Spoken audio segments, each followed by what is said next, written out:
بسم اللہ الرحمن الرحیم۔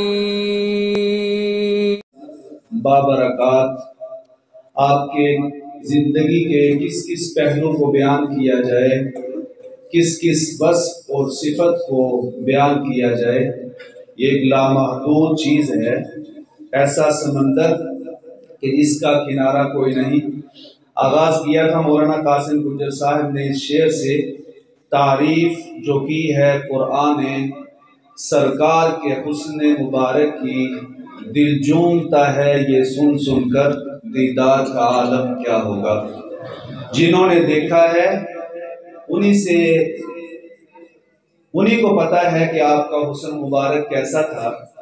حضرت جابر بن سمرہ رضی اللہ تعالیٰ عنہ فرماتے ہیں کہ ایک دن میں اپنے گھر سے نکلا کہ مسجد نبوی میں پہنچ کر اللہ کی بارگاہ میں 2 رکعت نماز ادا کروں۔ میں جو گھر کی دہلیز سے باہر نکلا تو مجھے چاند کا چہرہ بڑا خوبصورت دکھائی دیا۔ چوندوی کا چاند چمک رہا تھا تو میں اسے دیکھ دیکھ کے اللہ کے شاہکار پہ تعجب کرتا رہا، اور تعجب کرتا کرتا میں مسجد نبوی کی دہلیز پر پہنچ گیا۔ وہاں گیا تو وہاں عجیب ہی منظر میں نے دیکھا کہ آمینہ کے لال عبداللہ کے در یتیم محمد عربی صلی اللہ علیہ وسلم یوں اپنا سر جھکائے ہوئے تشریف فرما ہیں، بیٹھے ہیں۔ آپ کی زلفیں آپ کے چہرہ انور کے سامنے گری ہوئی ہیں۔ ان زلفوں کے اندر سے حضور کے چہرے کی روشنائی مجھے نظر آ رہی تھی۔ اب جو منظر میں نے یہاں دیکھا تو میں وہاں کا منظر بھی بھول گیا۔ اب میں کبھی اسے دیکھتا ہوں، کبھی اسے دیکھتا ہوں، کبھی ادھر نظر اٹھاتا ہوں اور کبھی میں ادھر نظر جھکاتا ہوں۔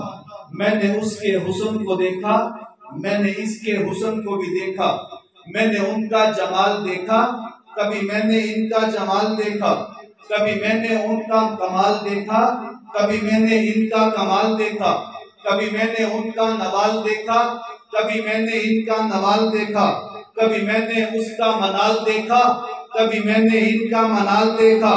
میں دیکھتا جا رہا ہوں، میرا دل کوئی فیصلہ نہیں کر پا رہا کہ وہ سوہنا ہے یا یہ سوہنا ہے، وہ حسن میں بڑھ کر ہے یا یہ حسن میں بڑھ کر ہے، اس روشنی اور زو زیادہ ہے یا ان کی روشنی اور زو زیادہ ہے۔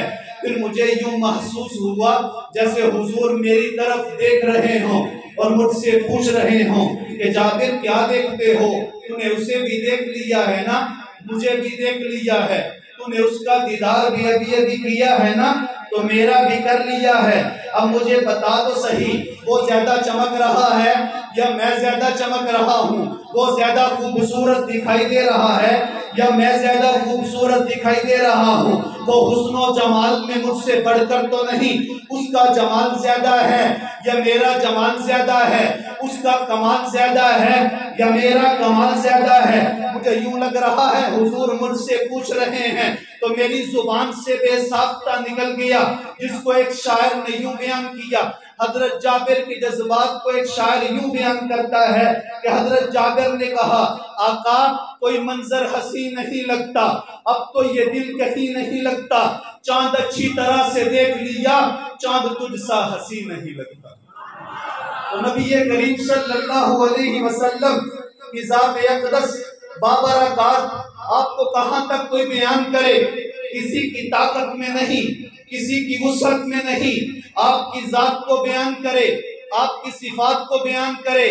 سب جب بیان کرتے ہیں تو آخر میں یہی کہتے ہیں کہ میری قوتیں جواب دے گئیں، میری توانائی ختم ہو گئی، میں حضور کے حسن و جمال کو، آپ کے ذات گرامی کو بیان کرنے سے قاصر ہوں۔ بہرحال یہ آپ سنتے رہیں گے۔ ہمارے ایک اور نعت خواں حضرت مولانا نعیم الرحمن قصوری صاحب بھی باقی ہیں، وہ پہنچنے ہی والے ہیں، ان سے بھی آپ کلام سنیں گے۔ ابھی میں مختصر وقت کے لیے بیان کے لیے دعوت دوں گا۔ آپ جانتے ہی ہیں ہمارے گاؤں کی مشہور شخصیت حضرت مولانا قاری محمد بلال صاحب جو لاہور تشریف لے گئے۔